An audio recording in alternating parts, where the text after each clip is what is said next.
In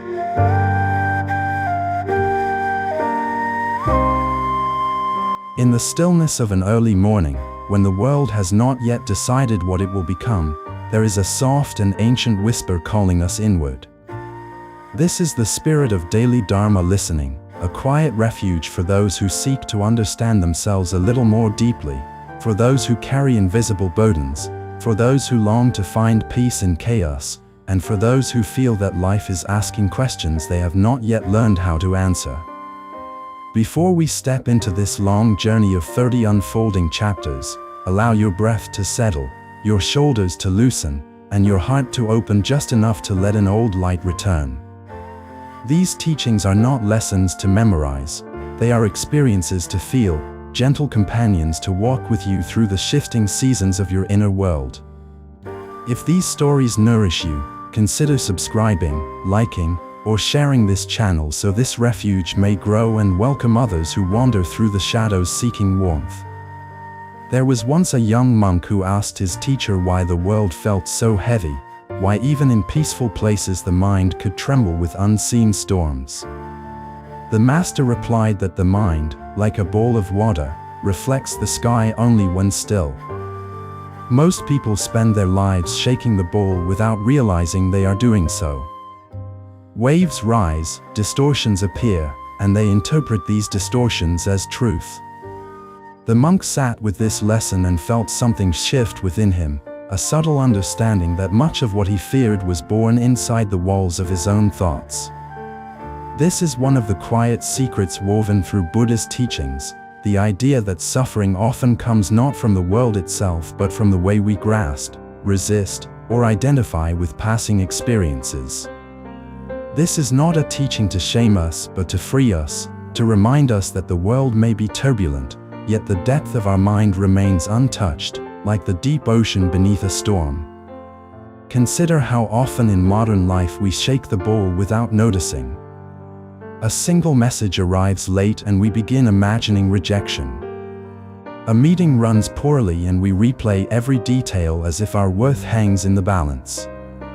Some days we wake already weary, carrying worries from yesterday or fears for tomorrow.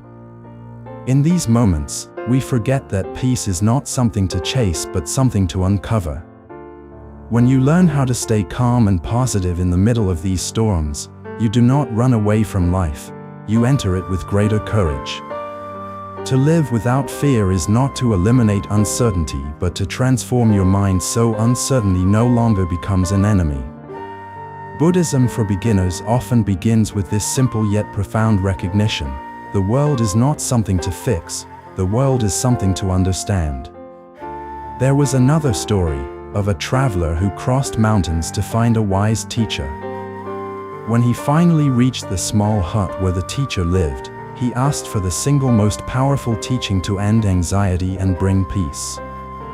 The teacher poured tea into a cup until it overflowed and spilled. The traveler stepped back in confusion. Only when tea had dripped onto the wooden floor did the teacher finally speak. "This is you," he said. "This is your mind. Already full. Already overflowing. Already too crowded for wisdom to enter." Buddhist wisdom is not something added to us, it is revealed when we empty what no longer serves. When we release the voices that say we are not enough, when we loosen our grip on the past, when we stop clinging to the idea that everything must make sense, a quiet clearing opens within us. Into that clearing flows the possibility of serenity. To find peace in chaos, we must learn how to see differently. The world today moves faster than ever. You may wake with the intention to be mindful, yet by noon you are caught in a whirlwind of notifications, responsibilities, and expectations. When life moves quickly, it becomes even more essential to slow the inner world. The monks of old practiced this by walking slowly through forests, feeling the earth beneath their feet, letting each step be a reminder of presence. You may not have a forest, but you have moments, washing your hands in warm water, hearing the gentle hum of a distant car, pausing before you reply to someone, noticing the weight of your body on a chair. These small, simple recognitions protect your energy more powerfully than you realize. Presence is a shield. Awareness is a soft armor that guards your spirit from being carried away by every passing wave. There is a phrase often shared in Buddhist lessons for anxiety. Breathe in, you are alive. Breathe out, you are home. These words remind us that the body is not merely a container for fear, it is a doorway to safety. When you breathe slowly and deliberately, the mind begins to settle, like dust floating downward after being stirred. You do not have to fight your thoughts. You simply have to allow space around them. In this space, fear loses its authority. In this space, you live without fear, not by force, but by understanding that fear is only a visitor. It comes and goes. You are the one who remains.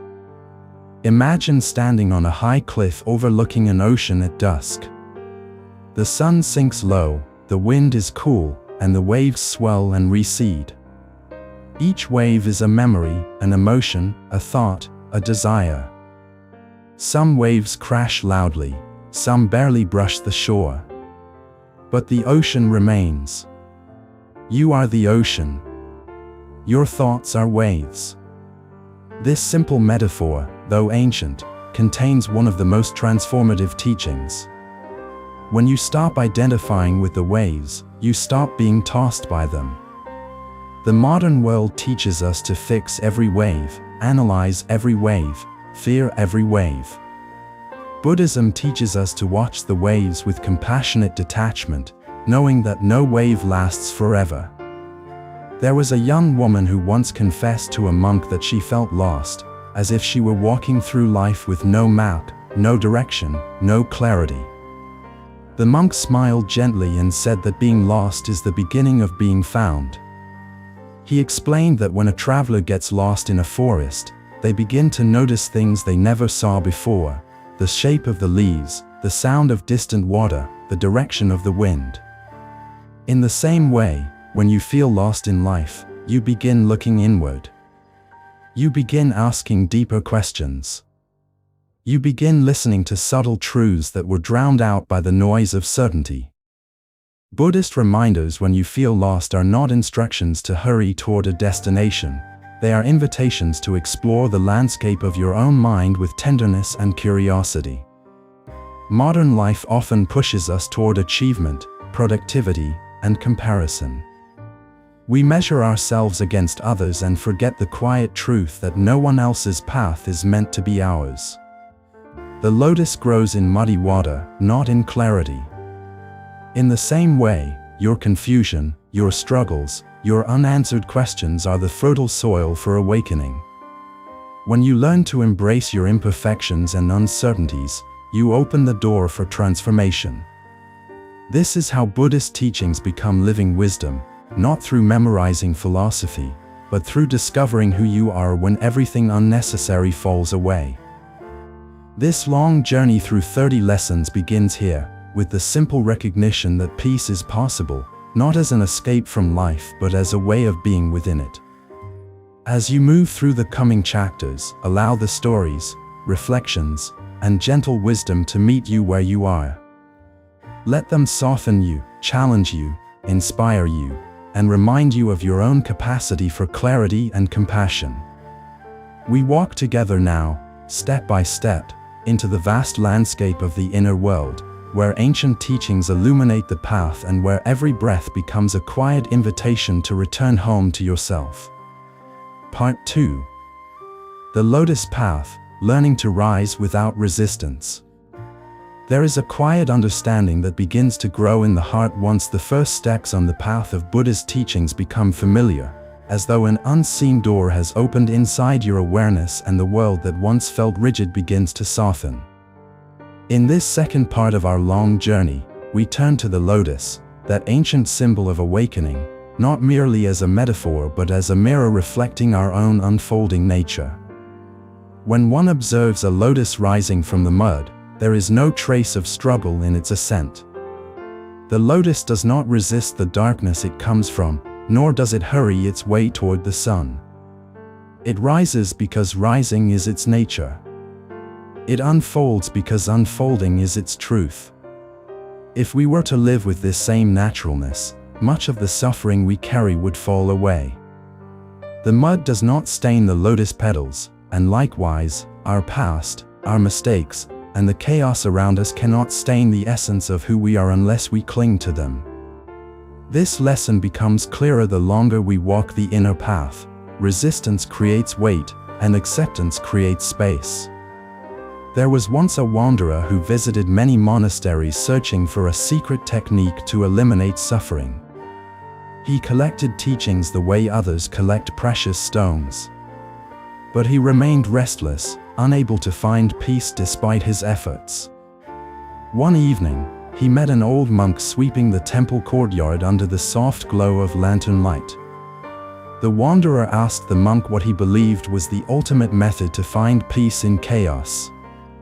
The monk paused and said that the greatest transformation begins not by adding anything new, but by letting go of what tightens the heart. When the wanderer pressed further, the monk invited him to listen to the sound of the broom gliding across the stone floor.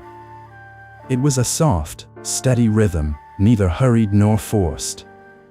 The monk explained that sweeping is not about removing dust as much as it is about staying present with the movement.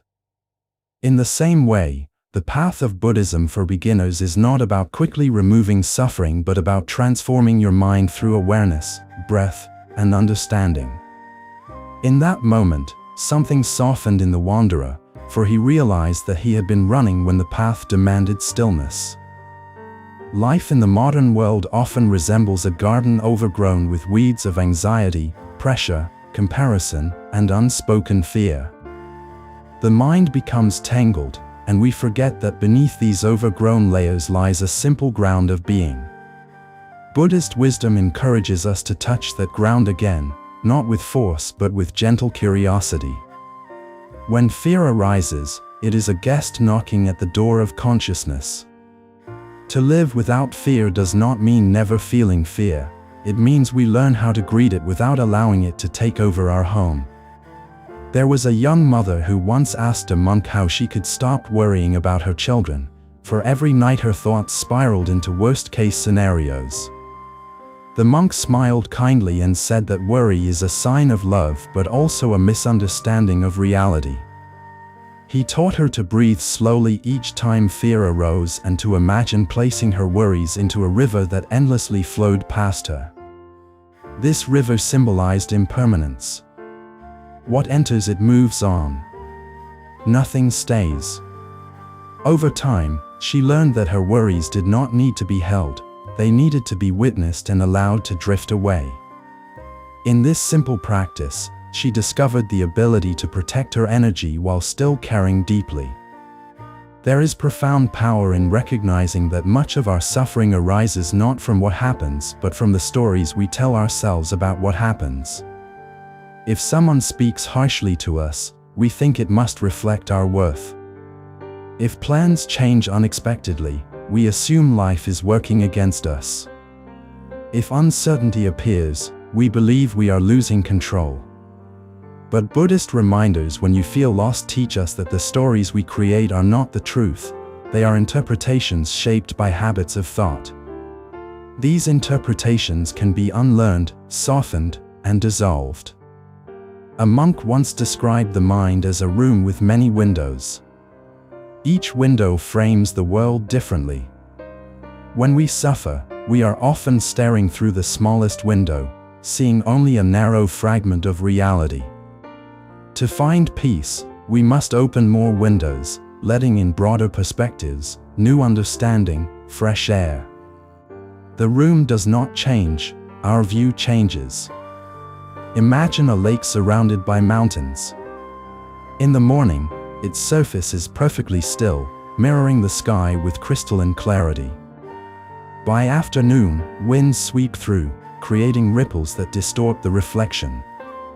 Most people believe the ripples represent reality itself, forgetting that the lake beneath remains unchanged. When emotions rise like waves, your awareness beneath them stays clear and steady. Meditation, mindfulness, and presence are the tools that help us descend from the surface of disturbance into the depth of stillness. These are not abstract concepts reserved for monks hidden in distant monasteries. They are practical ways to live every day. When you are stuck in traffic, instead of surrendering to impatience, you can breathe deeply and watch your agitation rise and fall. When someone criticizes you unfairly, instead of defending your ego, you can notice the sting and let it pass like a brief gust of wind. When you wake feeling heavy, unsure how to begin the day, you can place a hand on your heart and feel the quiet pulse reminding you that you are alive, present, and capable. This is how to stay calm and positive in a world that constantly tests your balance. Many people believe the Buddhist path requires renunciation, detachment from society, or escaping into solitude. But ancient teachers remind us that awakening is not a withdrawal from life, it is a deeper engagement with it. A monk once described the difference between attachment and involvement. Attachment is holding tightly with fear, involvement is participating with presence. You can care for your loved ones deeply without clinging to the idea that their happiness defines your worth. You can work diligently without binding your identity to achievement.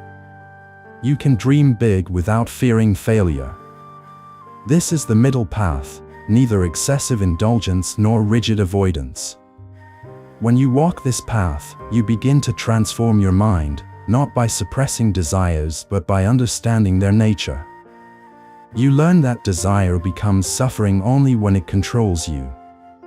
When you observe it with awareness, it becomes a teacher. There is a profound teaching in the story of two monks who came upon a woman at the edge of a river. The path was muddy, and she feared crossing. One monk immediately carried her across to safe ground, while the other monk frowned, confused and disapproving. Hours later, the disapproving monk confronted the first one. "Why did you carry her?" he asked, "when our vows tell us not to touch women?" The first monk simply replied, "Brother, I set her down hours ago. Why are you still carrying her?" This story reveals the burden of emotional and mental attachment. We cling to insults long after they are spoken. We hold on to past mistakes long after we have apologized. We carry thoughts that should have been set down. To protect your energy is to recognize when you're carrying what no longer belongs in your hands or heart. Many people today feel lost, exhausted by the demands of life, unsure of their next step. The modern world rarely encourages slowness. Yet the ancient path invites us to pause. When you feel lost, this is not a failure, it is an invitation to rediscover what matters. There was a village boy who once wandered into a forest and lost his way. Instead of panicking, he sat beneath a tree and listened. At first, he heard only his own breath. Then, slowly, he began to hear the rustling of leaves, the distant call of birds, the direction of the wind. These sounds guided him home. When you feel lost in life, sit still. Listen to the subtler voices within you, the ones drowned out by noise but always present underneath. They will guide you, not through logic alone, but through intuition, compassion, and clarity. You may wonder why the lotus rises so gracefully, why it does not push against the mud or curse the darkness beneath. The answer lies in its nature. It does not resist the mud because the mud is what nourishes it. Likewise, your struggles, confusions, and suffering are not obstacles to your path, they are part of the path. They prepare you. They deepen you. They soften your heart so that wisdom can take root. The mud of your life is not your enemy, it is your teacher. Without it, the lotus cannot bloom. As we continue through this journey of 30 unfolding parts, remember that the essence of Buddhist teachings is not found in dramatic revelations but in quiet consistency. Peace grows slowly, like dawn spreading its first light across the sky. Wisdom unfolds gently, like a lotus petal opening without haste. Every breath, every pause, every moment of awareness brings you closer to the stillness that has always existed within you. Walking this path is not about becoming someone else.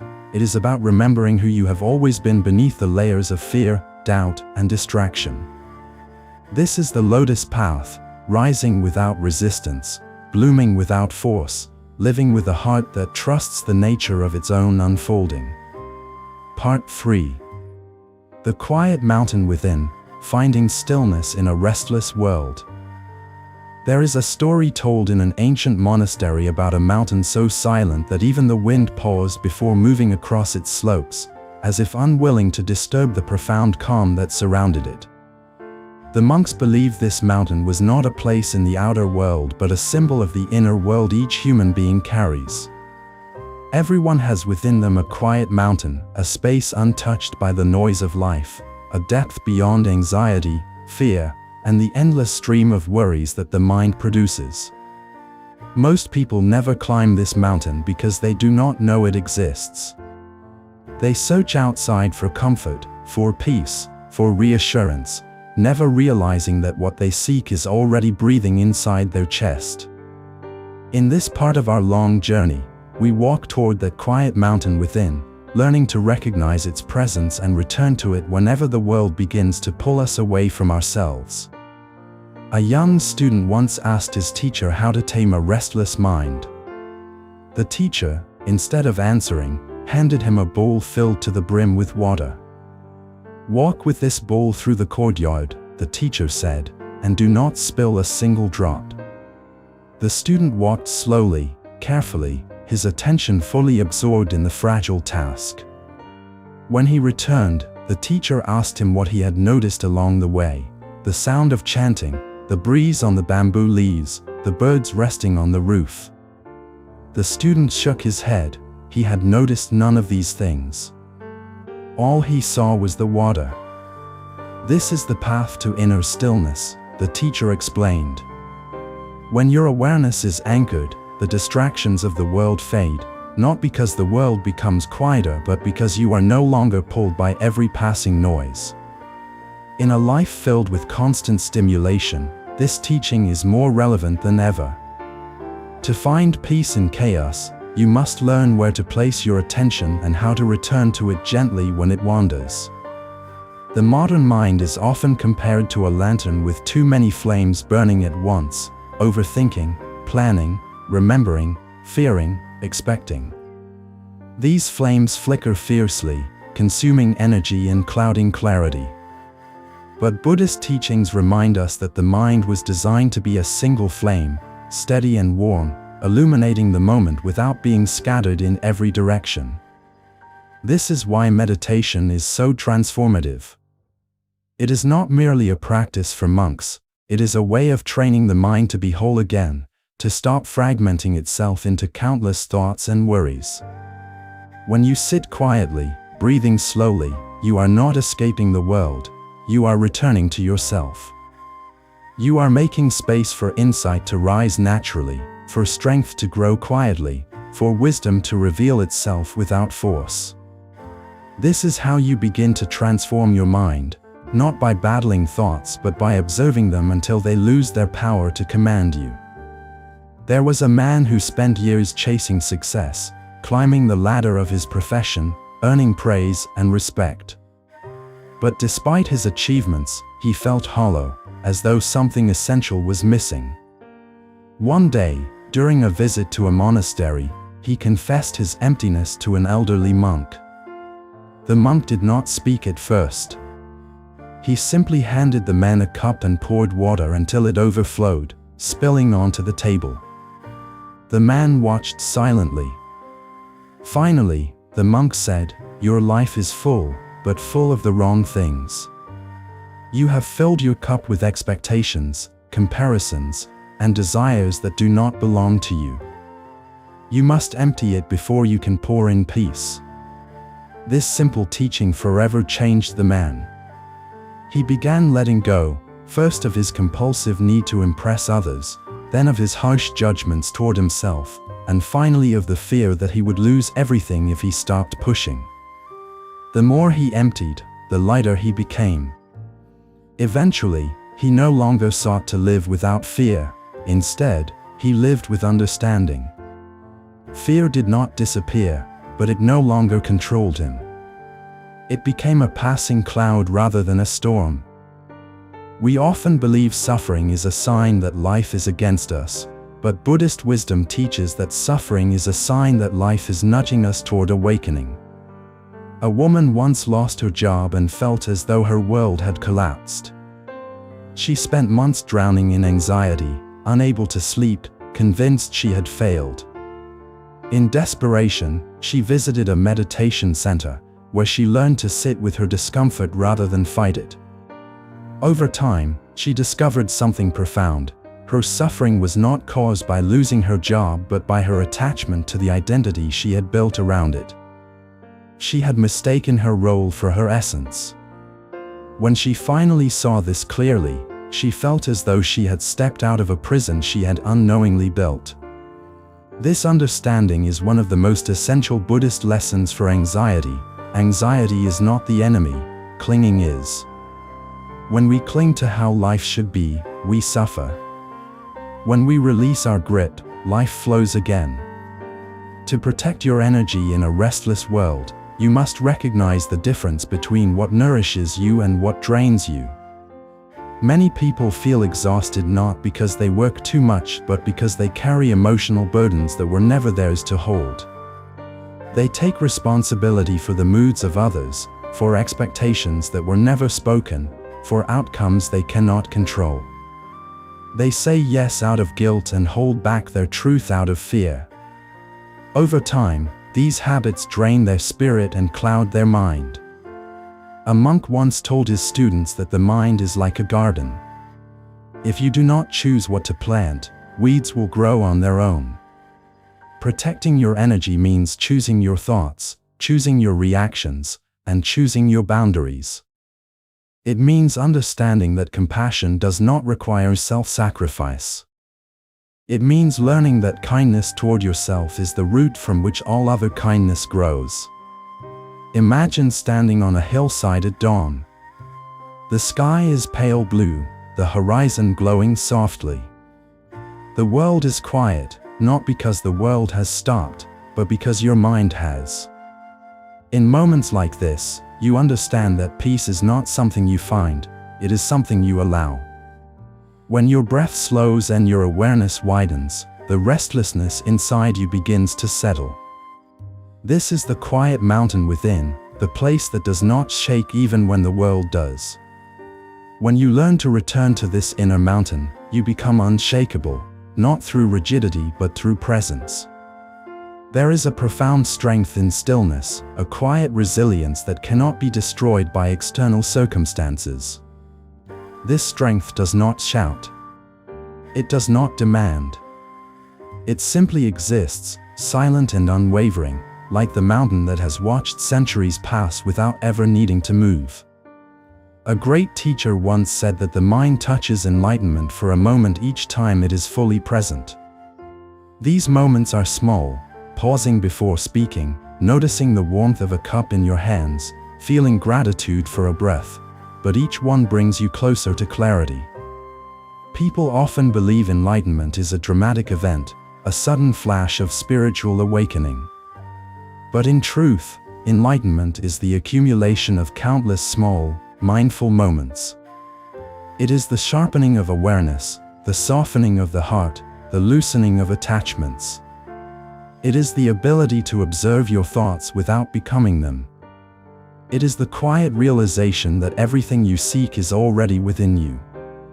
When you practice returning to presence, even for a few seconds at a time, you are walking the path of awakening. You are learning to see the world not through the lens of desire or fear, but through the clear, gentle light of awareness. In everyday life, there will be moments that test your patience, your resilience, and your sense of peace. Someone may speak harshly to you, a plan may fall apart, an unexpected challenge may arise. In these moments, the mind tends to contract, to defend, to react. But Buddhist teachings invite you to pause instead, to take one conscious breath before responding. This breath is not a delay, it is a doorway. Through it, you step out of the automatic patterns of the past and into the clarity of the present. Through it, you choose wisdom over impulse, compassion over anger, understanding over judgment. This single breath can transform a moment, a relationship, even the direction of your life. It is small, but its power is immeasurable. As you continue this journey through 30 parts, remember that the path is not something you walk only when life feels peaceful. The path is walked most deeply when life is difficult.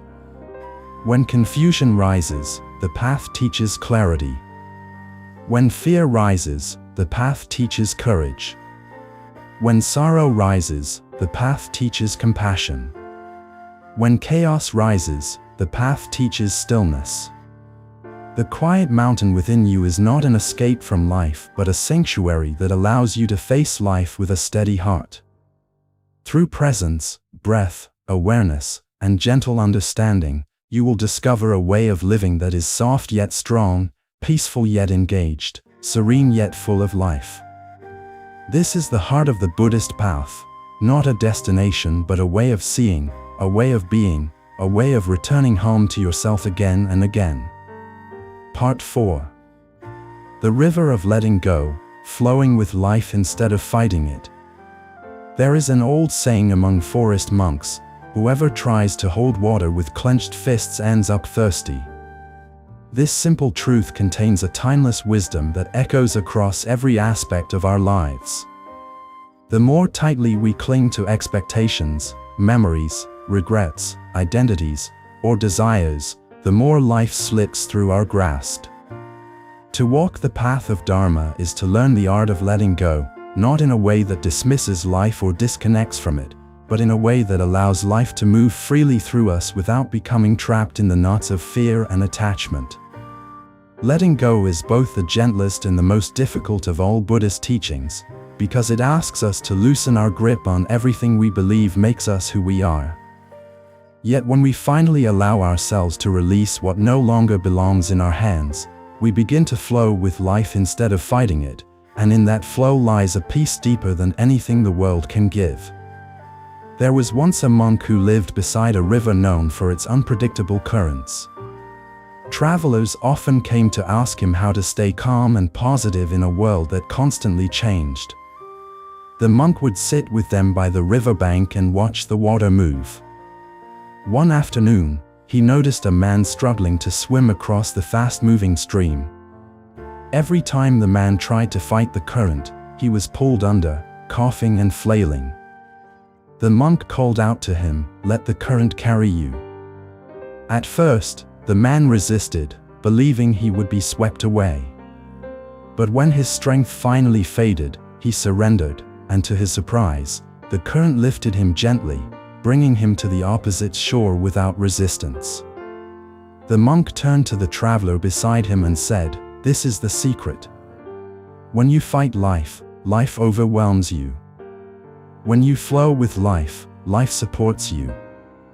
Letting go does not mean giving up, it means trusting the natural movement of things. In the modern world, letting go feels foreign because we are taught that holding on is strength. We hold on to relationships out of fear of being alone, onto jobs out of fear of instability, onto identities out of fear of worthlessness. We cling even to our pain, believing that if we release it, we lose a part of ourselves. Yet Buddhist wisdom teaches us that true strength is not in grasping but in allowing. Just as a tree bends with the wind to avoid breaking, the mind that learns to bend becomes unbreakable. A rigid life cracks under pressure, a flexible life endures.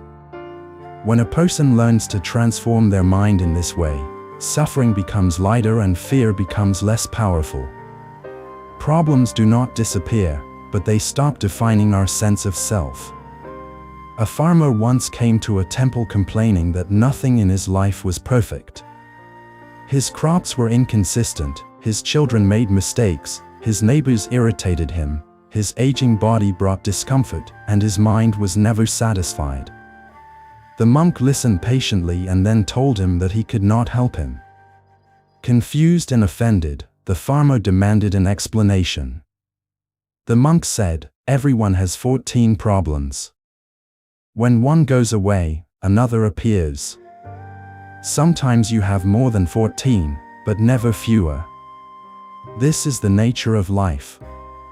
The farmer asked, "Then what is the point of practicing?"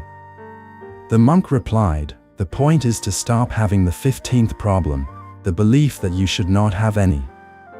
This single shift is one of the most liberating Buddhist reminders when you feel lost. Life becomes lighter when we stop expecting it to be flawless. Letting go begins by releasing the belief that suffering means something is wrong. Often, suffering simply means something inside you is growing. There was once a story of a woman who carried a heavy jug of water on her head every day, walking miles to bring it home. Over time, the weight made her back ache and her steps unsteady. One day, while resting under a tree, she realized that the jug was cracked, leaking water the entire journey. All her effort, all her pain, for only half of what she sought to bring home. She collapsed in tears. A passing monk saw her and asked why she wept. When she explained her struggle, the monk said gently, "The jug has been leaking to water every dry seed along your path. If it had not leaked, nothing would have grown." Sometimes what you see as loss is actually nourishment in disguise. Her eyes softened as she realized that not all loss is emptiness, some loss is transformation. Letting go does not always mean losing, it often means returning things to where they truly belong. There is a profound teaching hidden in the way water moves. Water does not argue with rocks. It does not insist the path should be straight. It does not resist being poured into another shape. It adapts, flows, and continues without losing its essence. If we learn to live like water, much of our suffering would dissolve. To find peace in chaos, we must let go of our insistence that life must be predictable, comfortable, and controlled. Most storms in the mind begin with the simple belief that reality should be different from what it is. A monk once described two kinds of pain. The first comes from life itself, the second comes from resisting life. The first is unavoidable, the second is optional. When we let go of resistance, even difficult moments become bearable, and sometimes even gentle. Imagine that you are holding a rope tightly, and someone begins pulling on the other end. The more you resist, the more the rope burns your hand. The only way to stop the pain is to let go. This is true of grudges, regrets, and expectations. Many people think holding a grudge protects them from being hurt again, but in truth, grudges are ropes that burn long after the person pulling them has walked away. Regrets weigh the mind not because the past was wrong, but because we refuse to release our grip on what cannot be changed. Expectations create suffering because we try to force life into shapes it was never meant to take. To protect your energy, you must learn which ropes you are still holding and gently loosen your grip. Letting go is not a single moment but a practice, something you return to again and again until the hand finally relaxes. There was a monk who taught that letting go begins with seeing clearly. He used to sit by a pond early each morning and watch the lotus flowers open with the sun. When a student asked him why he spent so much time in observation, he replied, "You cannot release what you do not see." We cling unconsciously to many things, old habits, inherited fears, imagined futures, outdated stories about who we are. These attachments remain invisible until we bring awareness to them. When you watch your mind without judgment, you begin to notice the patterns that create your suffering. Awareness becomes the light that reveals the knots, and once you see the knot, it begins to loosen on its own. A great misunderstanding is that letting go means becoming passive. In truth, it is the opposite. When your hands are not clenched, you can finally hold what matters with clarity. When your heart is not tangled, you can finally feel deeply without drowning. Letting go creates space for wise action, compassionate communication, and genuine presence. It allows you to respond instead of react, to speak from understanding instead of fear, to live from intention instead of habit. Many people move through life on autopilot, repeating the same emotional patterns because they have not learned the art of release. When you let go, you awaken. You begin living each moment as it is, not as your mind insists it should be. Consider a river that flows through valleys, forests, and plains. It does not pause in one place, afraid to move forward, nor does it cling to a single direction. It continues its journey because that is its nature. Your life, too, is a river. Every relationship, every experience, every emotion is part of the flow. Trying to freeze any moment, whether joyful or painful, is like trying to stop a river.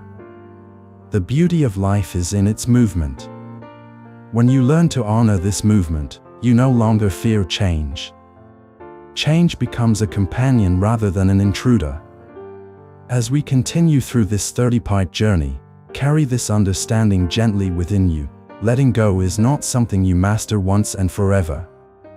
It is a quiet, ongoing practice, a softening, a returning, a surrender that becomes more natural with time. It is a way of living with an open hand, an open heart, and an open mind. When you let go, you make room for new possibilities, for peace to rise like a morning sun, for clarity to settle like evening light, for compassion to grow like lotus petals reaching toward the sky. Letting go is the river that leads you back to yourself, fluid, calm, and endlessly free. Part 5. The Candle and the Shadow, Understanding the Nature of Inner Light. In the soft glow of a single candle, a profound truth about the human mind can be seen more clearly than in the brightest daylight. A monk once said that if you want to understand suffering, do not stare at the flame, look at the shadow it casts. For every flame produces a shadow, and in the same way, for every joy, fear may hide behind it, for every hope, doubt may linger, for every aspiration, anxiety may whisper from the corners of the mind. But the shadow does not exist on its own, it needs the light to be there. This simple observation reveals one of the most precious insights of Buddhist teachings. Darkness is not the enemy of the light, darkness is simply the absence of understanding. When we bring awareness to our inner shadows, they do not grow, they dissolve. When we turn toward our fears instead of running from them, they begin to lose their authority. When we explore our suffering with curiosity instead of judgment, we open the door to awakening. In this 5th part of our journey, as we walk deeper into the heart of ancient wisdom, let us return for a moment to the beginning, to the flame. In a quiet monastery on a mountain ridge, an elderly monk used to light a small candle each dawn, place it carefully on the altar, and sit before it with stillness so deep it seemed the entire world was holding its breath. One morning, a young novice asked why he repeated this ritual every single day. The monk replied, "The candle teaches me everything, how fragile the mind is, how strong the light can be, how quickly darkness returns when the flame flickers, and how stillness protects the flame from the wind." The young novice did not understand at the time, but years later, after experiencing pain, loss, joy, and clarity, he realized that the flame was not a lesson, it was a mirror. To stay calm and positive is not to avoid the wind but to learn how to shelter your inner flame with presence, compassion, and wisdom. There was once a woman who sought comfort in the teachings of Buddhism for beginners after her life fell apart in a matter of months. She lost her job, her relationship ended, and her confidence shattered. Her mind became a storm of anxious questions. Each morning she woke with dread, unsure how to find her way back to stability. One day, she entered a meditation hall, trembling with fear and exhaustion, and an elderly nun approached her gently. The nun guided her to sit before a candle and simply observe it. At first, the woman felt impatient, wondering how this could possibly help. But as the minutes passed, she noticed something familiar. The flame wavered with the slightest movement of air, yet it always returned to its steady center. The nun whispered, "Your mind is like the flame. It is allowed to move. It is allowed to tremble. What matters is that it returns to its center." This single moment became the turning point of her healing. She began to understand that her anxiety was not a flaw but a signal asking her to return home to herself. Healing begins when we stop trying to control the mind and instead learn to observe it. When you watch thoughts rise and fall, you begin to see that they are visitors, not rulers. They do not define your identity. They do not determine your destiny. They simply appear, stay for a moment, and vanish, like shadows moving along the wall as the candle flickers. Buddhist wisdom teaches that suffering arises when we become attached to these shadows, believing they are permanent. But nothing in this world is permanent, not sorrow, not fear, not even joy. When you deeply realize impermanence, you begin to relax into life instead of resisting it.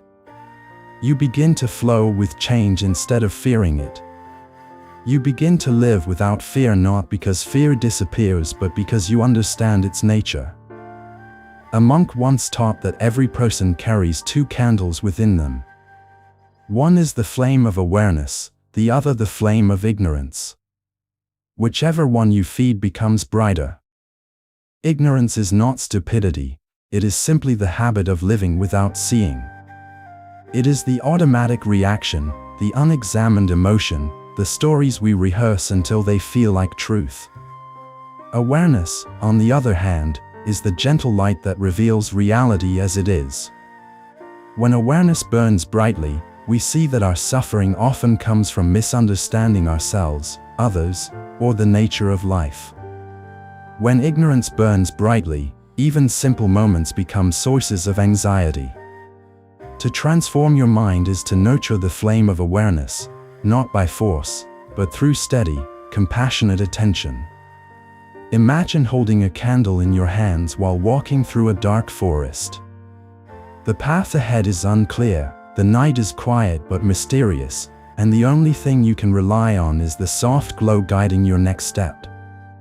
This is the nature of spiritual practice. You do not need to see the entire path.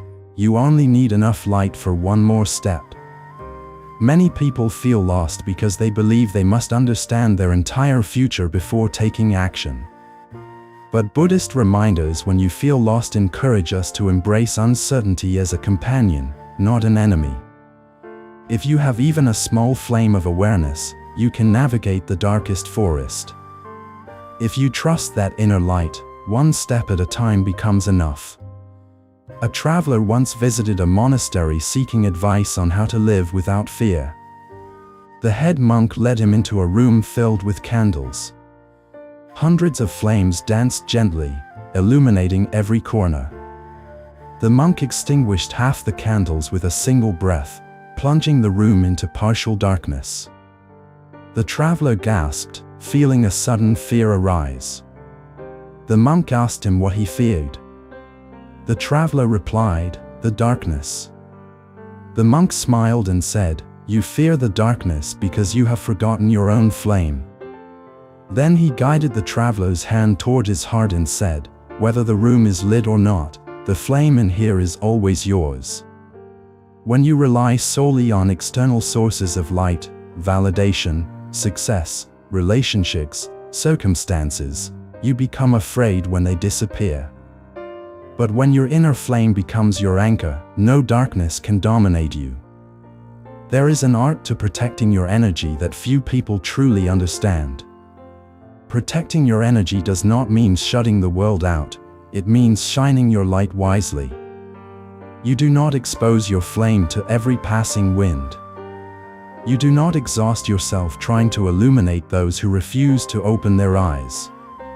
Protecting your energy is an act of compassion, a recognition that your light is precious and must be tended with care.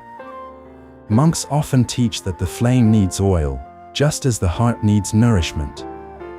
Without rest, solitude, reflection, and practice, even the brightest inner flame grows dim.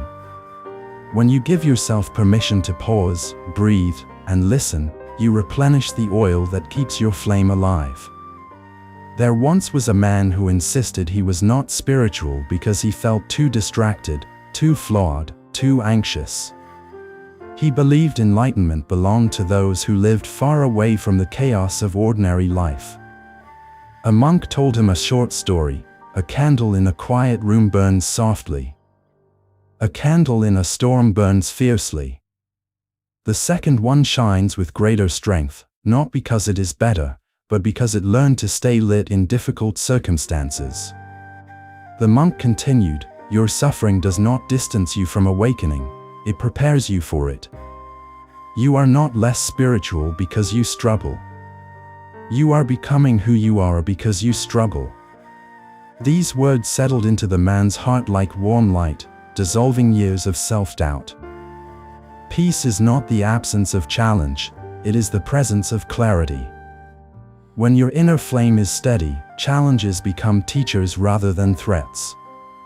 Every stressful moment becomes an invitation to return to your breath. Every conflict becomes an opportunity to practice compassion. Every disappointment becomes a whisper reminding you to loosen your grip on expectations. Even sadness becomes a guide, urging you to open your heart instead of closing it. Every emotion, every experience, every shadow on the wall of your mind is part of the path. To stay on this path, remember the candle. Remember its warmth, its fragility, its resilience, its quiet determination to shine. Your mind, too, is capable of clarity even when the winds of life blow fiercely.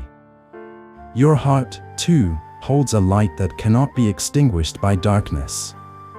As we continue this journey of 30 unfolding lessons, let this part be a gentle reminder that you carry within you a flame that has never gone out, even in your darkest nights. Tend to it. Protect it. Trust it. And when you feel lost, anxious, or overwhelmed, return to this simple truth: the shadow is only there because your light is shining. Part 6. The Unseen Garden: Cultivating Inner Peace Through Invisible Seeds. There is a quiet truth in Buddhist teachings that rarely makes its way into everyday conversation, a truth so gentle and subtle that it often goes unnoticed in the noise of modern life. It is the understanding that everything we think, feel, speak, or do plants a seed in the garden of our inner world. These seeds are invisible, yet they grow with remarkable precision. Some seeds blossom into peace, compassion, and clarity, while others grow into anxiety, restlessness, and suffering. The mind is not a battlefield to be conquered, it is a garden to be tended, moment by moment, breath by breath. In this part of our journey, let us step into this unseen garden and learn how to nurture it with wisdom, mindfulness, and compassion, for it is within this garden that the true journey of awakening unfolds. A monk once told his students that the most powerful changes begin long before they are visible. A single seed planted in silence eventually splits the earth. A tiny shoot becomes a forest. A moment of awareness becomes a lifetime of clarity. The monk carried a small pouch of seeds everywhere he went, and whenever a student asked about the path to awakening, he would hand them one seed and say, "Everything begins here." You may not see the change today or tomorrow, but it will grow. Just as a garden cannot be transformed overnight, your mind will not become peaceful instantly. But if you keep planting wholesome seeds, even the smallest ones, they will eventually reshape the entire landscape of your life. Many people today are trapped in cycles of overwhelm because they do not see the seeds they are planting.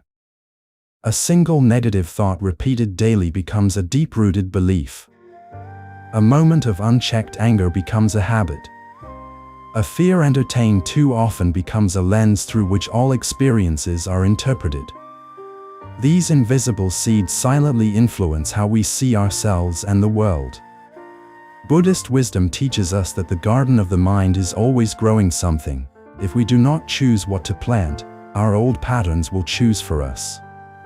And so, awareness becomes the water that nourishes wholesome seeds, while mindfulness becomes the sunlight guiding them toward growth. Without these qualities, the weeds of anxiety, fear, and confusion grow unchecked. There was once a woman who came to a meditation teacher seeking help for her unbearable anxiety. She told him she felt like she was drowning in her thoughts, unable to find peace even when nothing was wrong.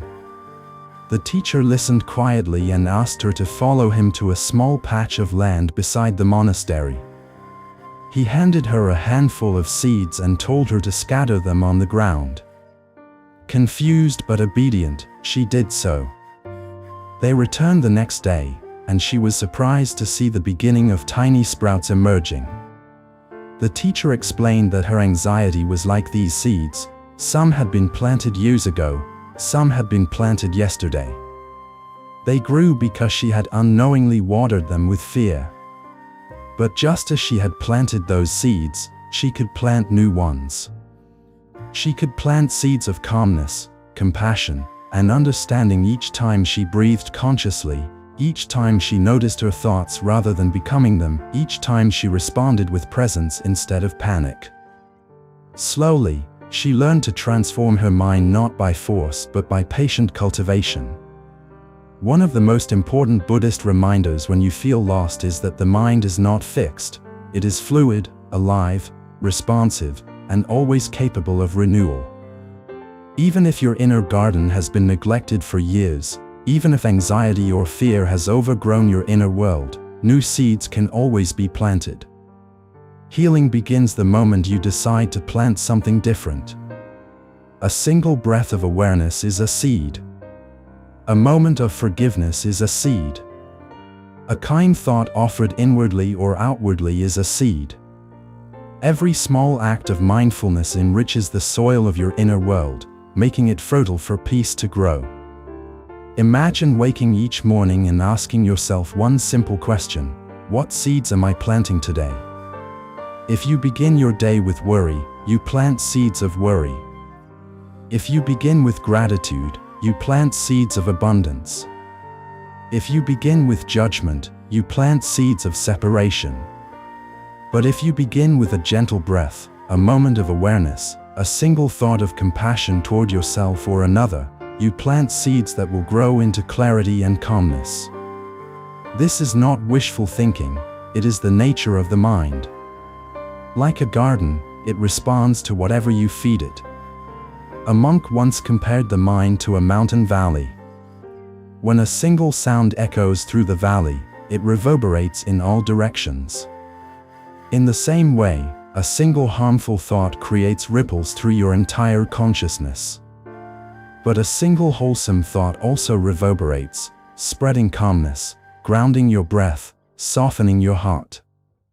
Many people underestimate the power of small thoughts, believing that only grand, disciplined practices lead to transformation.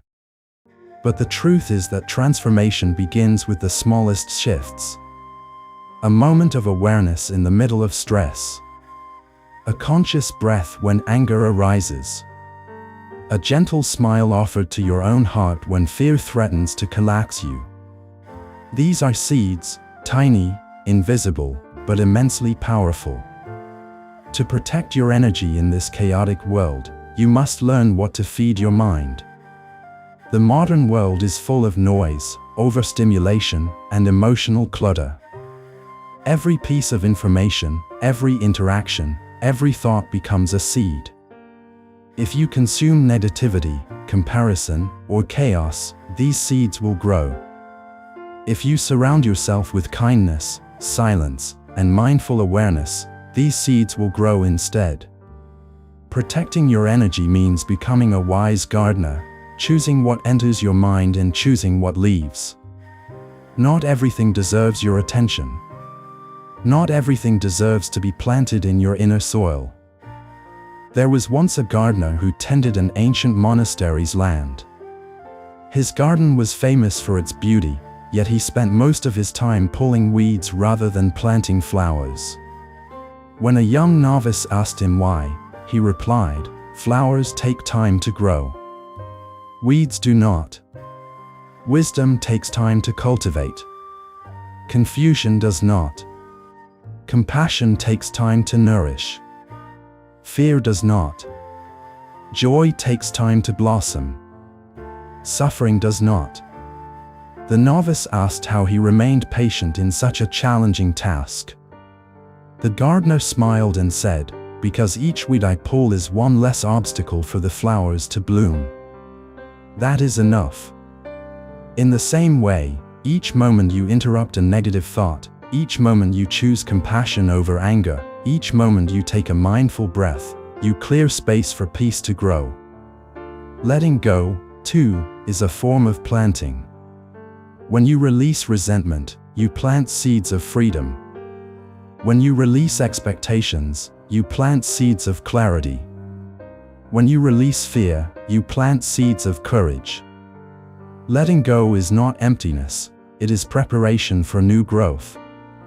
Just as the soil must be loosened before seeds can take root, the heart must be softened before wisdom can enter. Many people believe that letting go is losing something, but in truth, letting go creates space for everything meaningful to appear. There was once a meditation teacher who carried no possessions except a small wooden bowl. When asked why he owned so little, he replied that his greatest wealth was his inner garden. He said, "I plant thoughts that soothe me. I plant breath that steadies me. I plant compassion that widens my heart. I plant awareness that brightens my mind. Why would I need more?" His life was simple, but his inner world was vast and peaceful. He understood that outer possessions may bring comfort, but they cannot cultivate the soil of the mind. Only awareness, compassion, and mindfulness can do that. As we continue this journey of 30 unfolding lessons, remember this simple truth: the seeds you plant today shape the reality you live tomorrow. Your inner world is not fixed, it is alive, fertile, and waiting for your intention. Every conscious breath is a seed. Every act of compassion is a seed. Every moment of letting go is a seed. Tend to your unseen garden with patience, and over time, you will discover that peace is not found by searching, it is grown, nurtured, and awakened from within. Part 7. The Path of Soft Strength, Becoming Unshakable Without Becoming Hard. There is a gentle paradox at the heart of Buddhist teachings, a truth so subtle that many overlook it while searching for grand revelations. The paradox is this: true strength is soft. The strongest tree is not the one that stands rigid against the wind, but the one that bends with grace, neither resisting nor collapsing. The most unshakable mountain is not made of unfeeling stone but of earth that absorbs storms, rain, and change with quiet acceptance. The most resilient heart is not the one that suppresses emotion but the one that allows emotion to arise and pass without being swept away. In this 7th part of our long journey, we walk the path of soft strength, the path that teaches you how to become unshakable without becoming hard, how to be deeply compassionate without becoming fragile, and how to remain steady in a world that is constantly shifting beneath your feet. A young monk once asked his teacher why he felt exhausted whenever life became chaotic. He wondered why every challenge shook him so easily. The teacher brought him to a bamboo grove and asked him to observe the stalks as the wind swept through them. The bamboo bowed low, swayed gently, and rose again without breaking. The teacher said, "Be like the bamboo, flexible enough to bend, strong enough to return, empty enough within to let the wind pass through. Hardness breaks, softness endures. The monk sat with this teaching for years before understanding its fullness. In the beginning, he thought strength meant resisting pressure. Later, he learned that resisting only drained him. Finally, he discovered the heart of the teaching: inner emptiness, not hollowness, but spaciousness, is the key to soft strength. When your mind is spacious, no thought overwhelms you. When your heart is spacious, no emotion controls you. When your life is spacious, no circumstance defines you. In the modern world, people often confuse hardness with strength. They build emotional walls, hide vulnerabilities, compress their feelings, and pretend nothing affects them. But this kind of hardness is brittle. It cracks under stress. It isolates. It exhausts. Buddhist wisdom offers a different form of resilience, one rooted in awareness, acceptance, flexibility, and compassion. This resilience is not loud or forceful. It is quiet, steady, and enduring. It is the resilience that allows you to find peace in chaos, not by escaping difficulty but by meeting it with openness instead of fear. Consider a river flowing around stones. It does not argue with obstacles. It does not attempt to break them. It wraps around them, embracing the shape of whatever is in its path, and continues forward. This is the power of soft strength. When life places obstacles in your path, unexpected struggles, emotional storms, disappointments, you do not need to break the stone. You simply need to continue flowing. Flowing does not mean giving up. Flowing means trusting that your path is larger than any single obstacle. Flowing means living without fear, knowing that fear may visit but it does not get to determine your direction. Flowing means understanding that everything is temporary, even the most painful moments. There was once a traveler who carried a heavy backpack filled with regrets, fears, and memories he refused to let go of. He believed that holding on to these burdens made him wiser, stronger, more prepared for life. But the heavier his pack became, the slower he moved, and the more anxious he grew. One evening, he arrived at a monastery where a monk offered him tea. When the monk poured tea into the traveler's cup, he continued pouring even after the cup overflowed. Startled, the traveler asked why he did that. The monk smiled gently and said, "You cannot fill a cup that is already full. You cannot carry wisdom when you cling to burdens. You cannot step into peace while holding on to suffering." Soft strength requires emptying your pack, not adding more weight to it. The traveler wept that night as he unpacked the emotional stones he had carried for years. When he continued his journey the next morning, he felt lighter, not because the path had changed, but because he had. One of the most powerful Buddhist reminders when you feel lost is to soften. When the mind panics, soften. When the heart aches, soften. When life collapses unexpectedly, soften. Softening is not weakness, it is wisdom.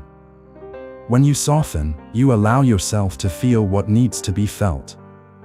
You allow the moment to be what it is. You stop fighting reality and start flowing with it. This softness becomes the ground on which strength grows, quietly, gradually, deeply. A mother once visited a meditation teacher and confessed that she felt overwhelmed by the demands of life. She tried to be strong for her children, her work, her family, yet she felt fragile inside, like she would break at any moment. The teacher handed her a bowl of water and asked her to hold it without spilling a drop. She froze, thinking she needed to stay perfectly still. After a few minutes, she began to shake. The teacher then placed the bowl on a table and asked her to gently move the table. The bowl swayed, but no water spilled. The teacher said, "You try to be strong by holding everything still inside you. But true strength is the ability to move with life without spilling your peace. Let your emotions move. Let your thoughts move. Let life move." That is how you protect your energy, by allowing motion without losing your center. There is an ancient teaching about the unshakable heart, a heart so deeply rooted in compassion and awareness that no storm can uproot it. This heart does not harden itself. It does not push away pain. It does not cling to joy. It remains open, spacious, and aware. Pain is allowed to enter, but it is also allowed to leave. Joy is welcomed, but not clung to. Thoughts arise, but they are not chased. This openness allows everything to move through you without lodging, without wounding, without overwhelming. The unshakable heart is soft, not weak, not indifferent, soft in a way that embraces everything without being controlled by anything. A powerful example of soft strength comes from a monk who tended a garden outside his hermitage. During a severe storm, the wind tore apart many plants, uprooting flowers and breaking branches. But the monk noticed one small sapling still standing. Its trunk was thin, flexible, almost delicate. But because it bent with the storm instead of resisting it, it survived while stronger plants were torn apart. The monk bowed to the sapling and whispered, "Teach me."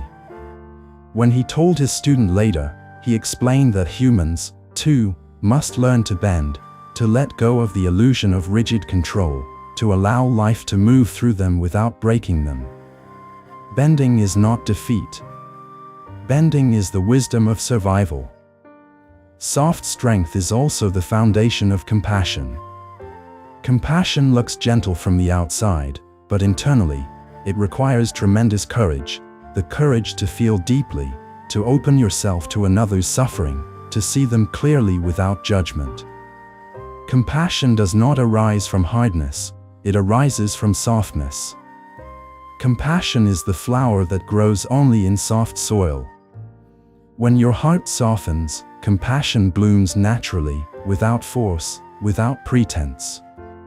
This compassion becomes a guiding force in your life, shaping your actions, your relationships, and your inner world. When you begin to transform your mind in this way, moving from hardness to softness, from rigidity to flexibility, from fear to openness, you discover that your inner world becomes spacious. Thoughts still arise, but they no longer trap you. Emotions still move, but they no longer drown you. Challenges still come, but they no longer break you. This is the essence of soft strength. You remain fully present, fully alive, fully engaged, yet inwardly steady, calm, and clear. Imagine standing in a vast field as a gentle wind moves through it. You feel rooted like the earth beneath your feet, yet light like the grasses swaying around you. You are not resisting the wind. You are not afraid of it. You are simply part of the movement, open, flexible, and grounded.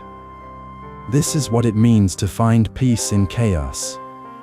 It is not the elimination of chaos, it is the cultivation of inner spaciousness that allows chaos to pass through you without taking away your peace. As we continue this journey of 30 unfolding lessons, carry this wisdom close to your heart. Strength does not require hardness. Resilience does not require suppression. Peace does not require control. The path of soft strength teaches you how to remain steady, compassionate, and awake in every moment of life. When you soften, you expand. When you expand, you become unshakable. And when you become unshakable, you walk the world with a heart as open as the sky and as strong as the mountain within you.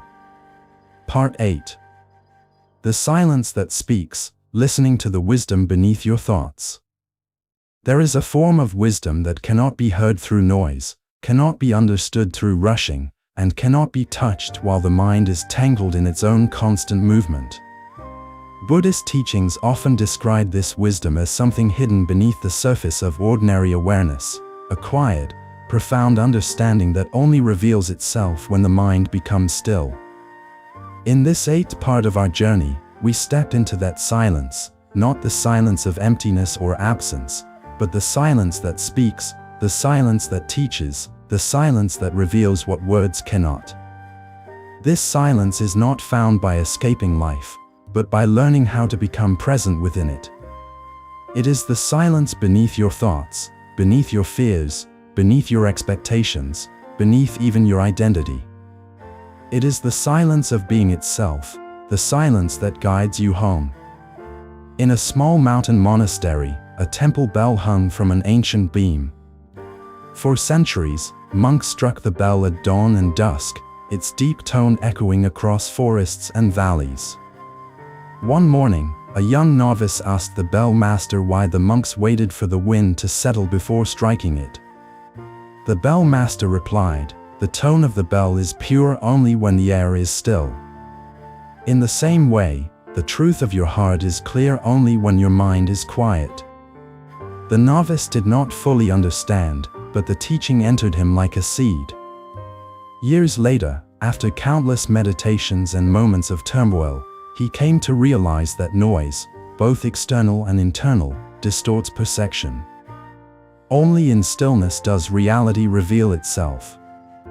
Modern life seldom allows silence. The world is filled with constant stimulation, phones buzzing, notifications flashing, thoughts racing, responsibilities piling up. Many people have forgotten what their own inner voice sounds like. They feel lost not because they lack direction, but because they cannot hear what they truly need beneath the noise of what the world demands. Buddhist wisdom teaches us that silence is not a luxury, it is a necessity for understanding. To transform your mind, you must first learn how to listen, not just to others, not just to teachings, but to the quiet truth inside yourself. A woman once visited a meditation teacher, overwhelmed by anxiety and unable to make decisions. She said her thoughts were too loud, pulling her in 100 directions. The teacher placed a clear bowl of water in front of her and stirred it until it became cloudy. Then he asked her to look into the water and tell him what she saw. She said she could see nothing. The teacher waited until the water settled and asked again. This time, she saw her reflection clearly. The teacher said, "Your mind is like this water. When it is agitated, you cannot see yourself. When it becomes still, your true nature appears." This was the beginning of her healing, not through struggle, but through softness. To find peace in chaos, you must learn to let your mind settle. Not by forcing silence, but by allowing space. Thoughts will still come. Emotions will still arise. But if you practice observing them without reacting, they will pass naturally, like clouds moving across a vast sky. People often believe they must silence their thoughts completely to meditate or to find clarity. But the truth is that silence is not the absence of thought, silence is the absence of attachment to thought. You can sit in a crowded room and still experience inner silence if you are not clinging to the noise of your mind. There was an old monk known for his ability to sit in meditation for days without moving. When asked how he achieved such stillness, he said, "I do not chase my thoughts. When they appear, I bow to them, and they leave. When they leave, I bow again. Thoughts are visitors. I am the host." His humility revealed a deep truth. Suffering begins not when thoughts arise, but when we follow them endlessly. You cannot stop thoughts, but you can stop following them. You can stop believing every story they tell. You can stop letting them shape your identity. This is how you protect your energy, not by controlling the world, but by not letting your thoughts control you. Listening to the silence beneath your thoughts means listening to your body, too. The body speaks in whispers, a tightening in the chest when something is wrong, a softening in the belly when something feels right, a heaviness in the limbs when you need rest, a warmth in the heart when compassion arises. Many people are disconnected from the body because they live exclusively in the mind. But the body is wise. When you reconnect with it, you discover that it has always been guiding you, always speaking, always trying to bring you home. Soft strength begins in the body, awareness of breath, awareness of posture, awareness of subtle changes that reveal the truth beneath thought. Imagine sitting beside a still lake at dawn. The surface is so calm that it mirrors the sky perfectly. You see clouds reflected in the water, mountains inverted, trees forming a quiet cathedral of branches. In this reflection, you see not a separate world but a different angle of the same world. The mind is like that lake. When it is still, everything becomes clear, not because the world changes, but because your perception does. Many of your worries dissolve when your mind becomes calm enough to see them as they are, temporary, passing visitors. Many of your fears lose power when you witness them instead of obeying them. Many of your confusions disappear when the mind no longer rushes. Silence also teaches compassion. When you listen deeply to yourself, you begin to hear the quiet pain you've been ignoring. You begin to understand your wounds, not with judgment but with tenderness. You begin to recognize the child within you who needs safety, the adult who needs rest, the heart that needs kindness. When you cultivate compassion inwardly, compassion outwardly becomes natural. Buddhist teachings remind us that compassion is not forced, it grows from understanding. Silence creates the space for that understanding. There once was a monk who lived in a hermitage deep in the mountains. Travelers who visited him often asked for advice about their lives, relationships, work, fears, dreams. The monk never answered immediately. Instead, he would sit in silence for a long time. Sometimes minutes, sometimes hours. Only when the silence had revealed the essential truth would he speak, and his words would be so simple, so clear, that they pierced through all confusion. When a traveler asked him why he always waited, the monk said, "In silence, the answer appears. If I speak before silence speaks, I am only giving you my mind, not wisdom." This is why silence is the foundation of transformation. When you allow silence to speak, you are no longer guided by fear, habit, or pressure. You are guided by truth. You become steady in your choices, gentle in your actions, calm in your responses. You no longer rush. You no longer collapse. You no longer lose yourself in the waves of life, because you have learned how to descend into the depth where the water is still. In the silence beneath your thoughts, there is no anxiety, no regret, no comparison, no judgment.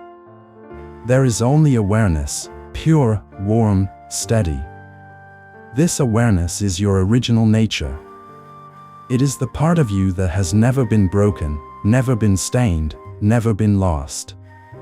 When you touch this awareness even for a moment, you understand that nothing external can define your worth. Nothing external can take away your peace. Nothing external can disturb your center unless you allow it. Silence returns you to this truth again and again. As we continue this journey through 30 unfolding lessons, remember that silence is not emptiness. It is fullness. It is clarity. It is the doorway to understanding yourself and the world. Each moment you pause, breathe, and listen, you plant seeds of stillness. Each time you choose silence over reaction, you deepen your awareness. Each time you hear the quiet voice within, you step closer to awakening. Let the silence beneath your thoughts become your refuge, your teacher, your guide. And walk gently, for the deeper you listen, the more clearly life begins to speak. Part 9. the breath that holds the world, returning to yourself in every moment. There is a truth so simple and so close to us that most people never notice it. This truth lives in the space between each inhale and exhale, in the rise and fall of the chest, in the quiet rhythm that has carried us from the moment we were born. The breath is the most loyal companion we will ever have. It has never once left us, never once abandoned us, never once stopped working on our behalf, even when we ignored it completely. Buddhist teachings remind us that the breath is more than biology, it is a gateway. A doorway back to ourselves.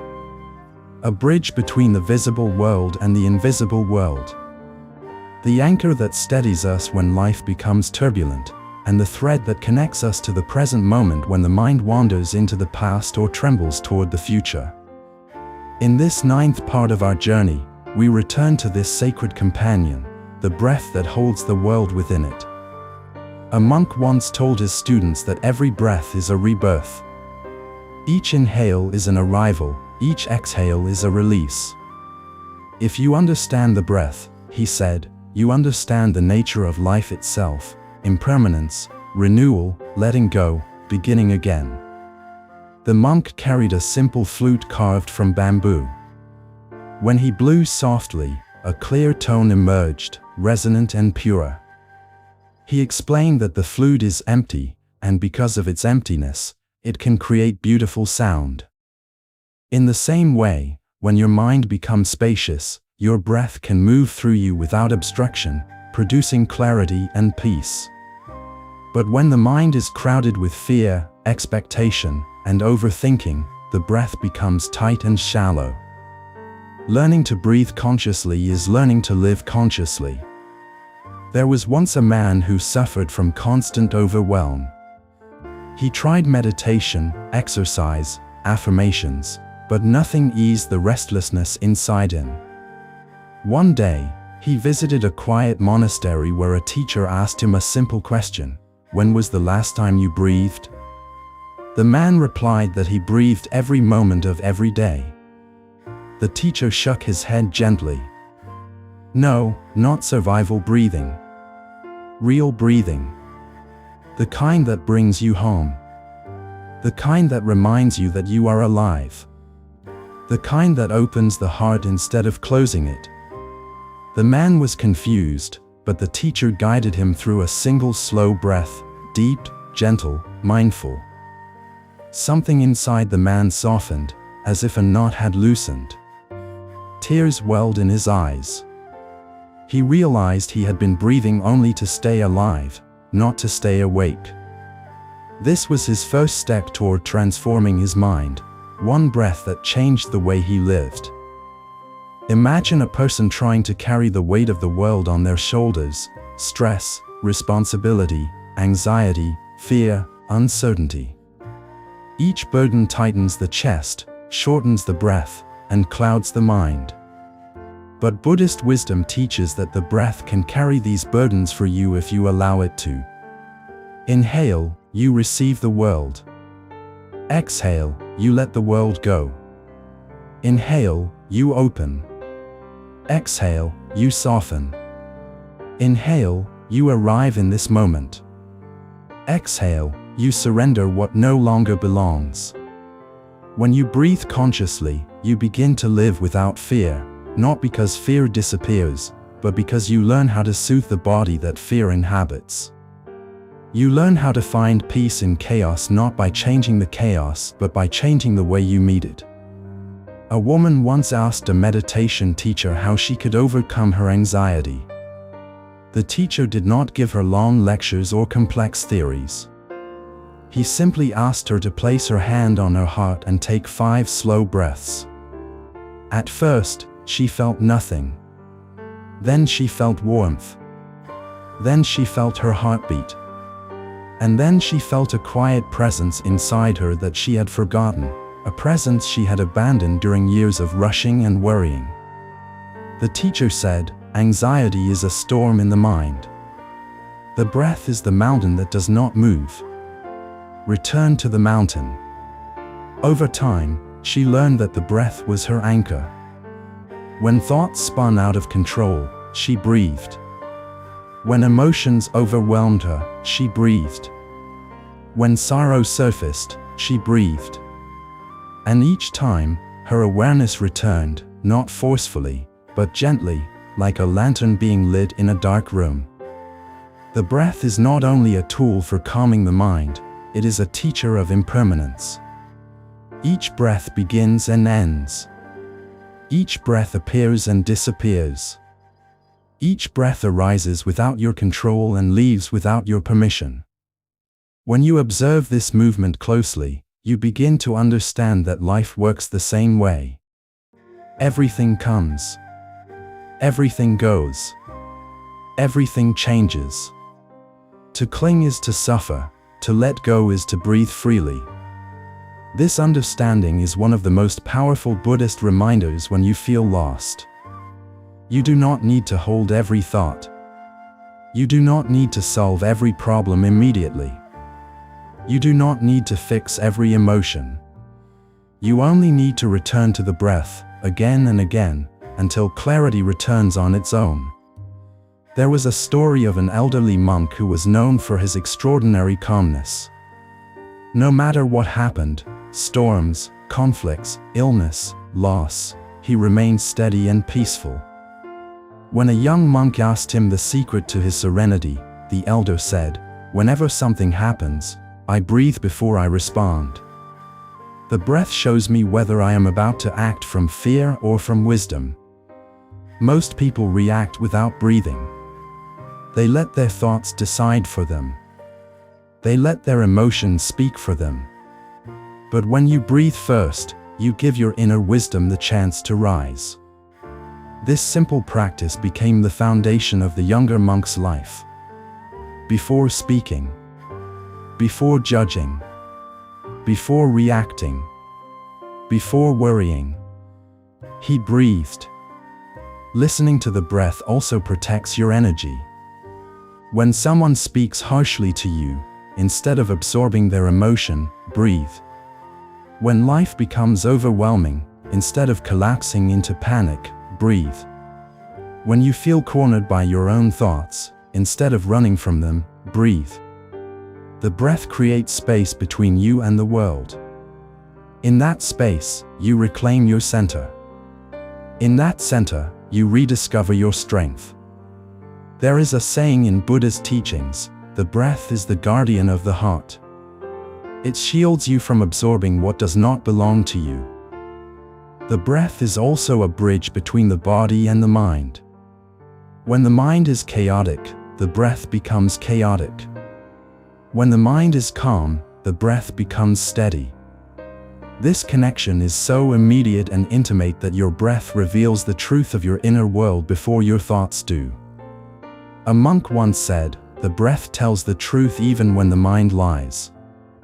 You may tell yourself you are fine, but the breath reveals tension. You may tell yourself you are calm, but the breath reveals constriction. When you listen to your breath, you listen to your truth. Imagine that each breath you take is a thread weaving your life together. Each inhale draws the moment into your awareness. Each exhale releases what no longer serves. Over time, the fabric of your inner world becomes strong, soft, flexible, and resilient. This is how you transform your mind, not through force, not through pressure, but through gentle, mindful presence. One breath at a time. One moment at a time. One return at a time. The breath also carries compassion.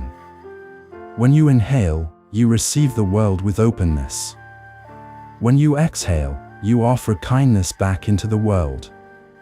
Monks often practice loving-kindness meditation through breath, breathing in understanding, breathing out compassion. This is how compassion becomes second nature, not as a performance but as a natural expression of your being. A teacher once told his students, "If you want to hear the wisdom of the universe, listen to your breath. It is the same breath that moves through every living being. It is the same rhythm that has pulsed through humanity for thousands of years. Your breath connects you to everything. It connects you to the sky, the trees, the water, the wind, the soil, the countless beings who share this earth with you. When you breathe mindfully, you remember that you are not alone. As we continue this 30-part journey, remember that the breath is your constant companion. It will guide you through every lesson, every emotion, every moment of uncertainty. When you feel overwhelmed, return to your breath. When you feel lost, return to your breath. When you desire peace, return to your breath. It will always bring you home. If you allow it, the breath will teach you how to stay calm and positive, how to live without fear, how to protect your energy, and how to find peace in chaos. For within each breath, the entire world is held gently, patiently, lovingly, and within each breath, your true self waits to be rediscovered. Part 10. The returning pathway, walking back to yourself again and again. In the long arc of this journey, through lessons of breath, stillness, compassion, and soft strength, there comes a moment when everything you have learned points in one direction, back toward yourself. Not the self defined by your name, your past, your opinions, or your fears, but the self that exists beneath all stories. The self that is spacious, aware, luminous, and deeply at peace. This 10th part brings us to a quiet doorway, a place where wisdom gently invites you to return, not once, not twice, but endlessly. For the spiritual path is not a straight line, it is a circle.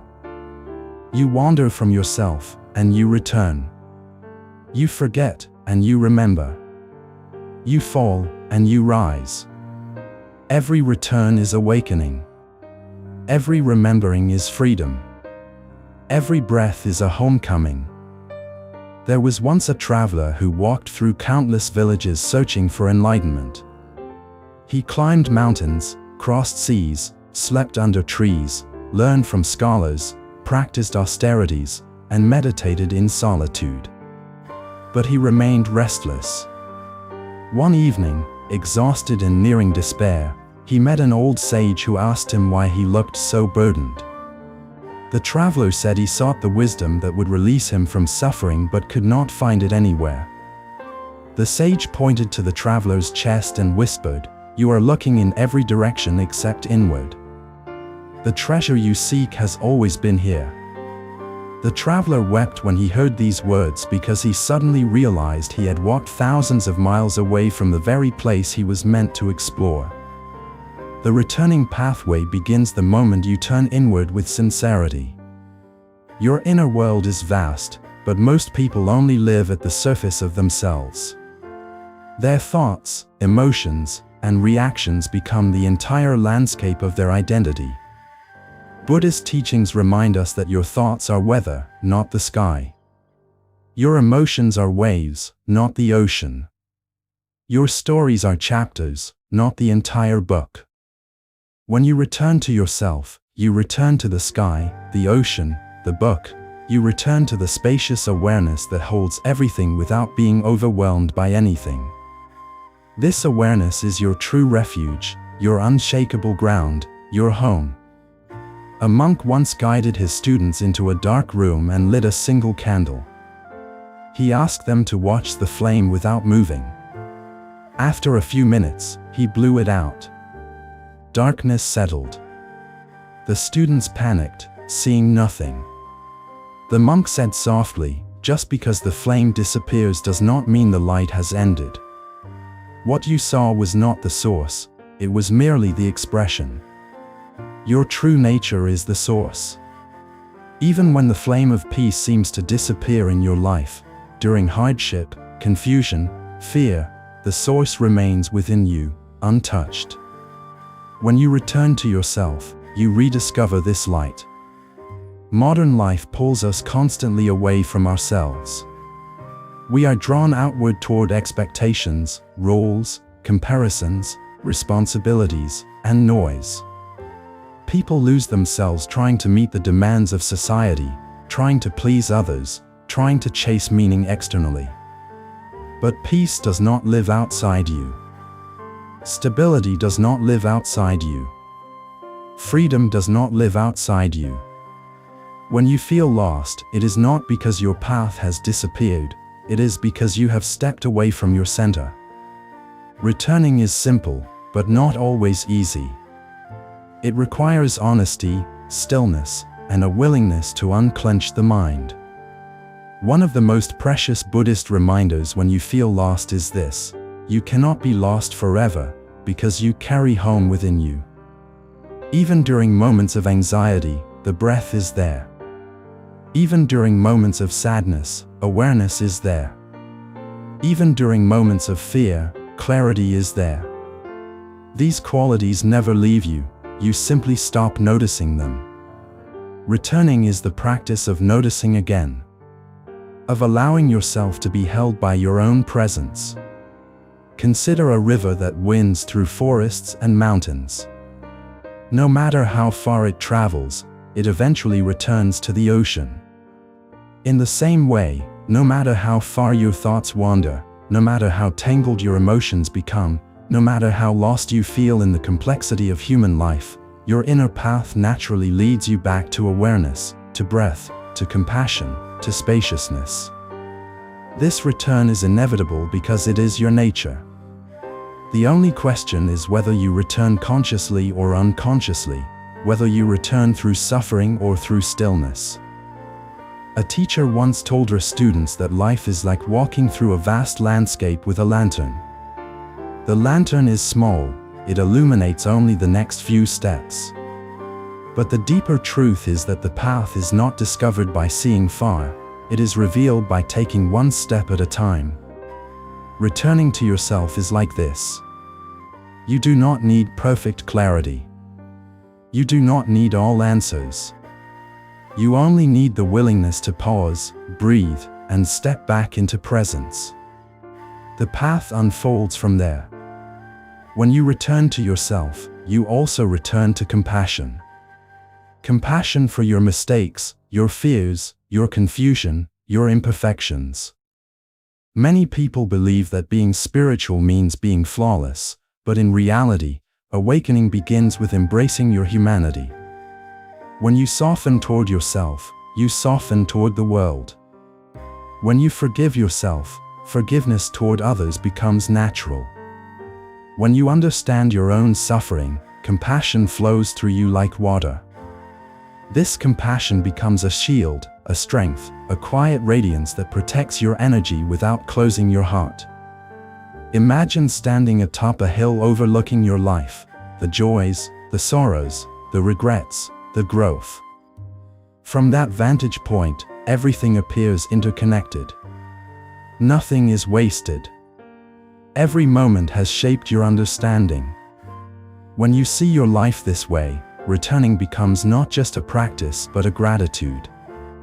You begin to see that the struggles that pulled you away from yourself also guided you back with greater clarity. The storms made you resilient. The losses made you compassionate. The confusions taught you humility. The breath taught you presence. Through these experiences, you have grown softer and stronger at the same time. To return is to remember that you are not your past. You are not your mistakes.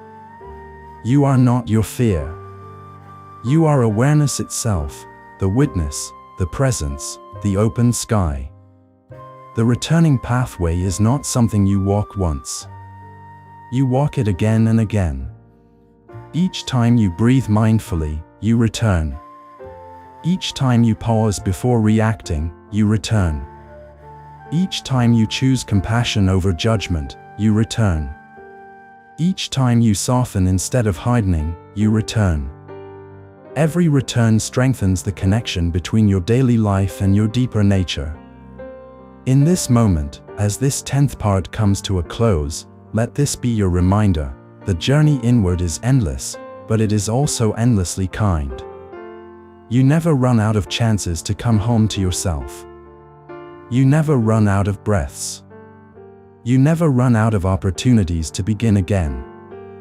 The world may shift, storms may rise, uncertainty may visit, but your center remains. The returning pathway is always open, always inviting, always waiting for you with the gentlest whisper, "Come back. Come back. Come back." And before we continue to the next chapter of this journey, if the wisdom here has touched you, consider subscribing, liking, and sharing this space of daily Dharma listening so that others may also find their way back to themselves. Let us walk together, breath by breath, return by return, into the vast quiet truth that lives within us all.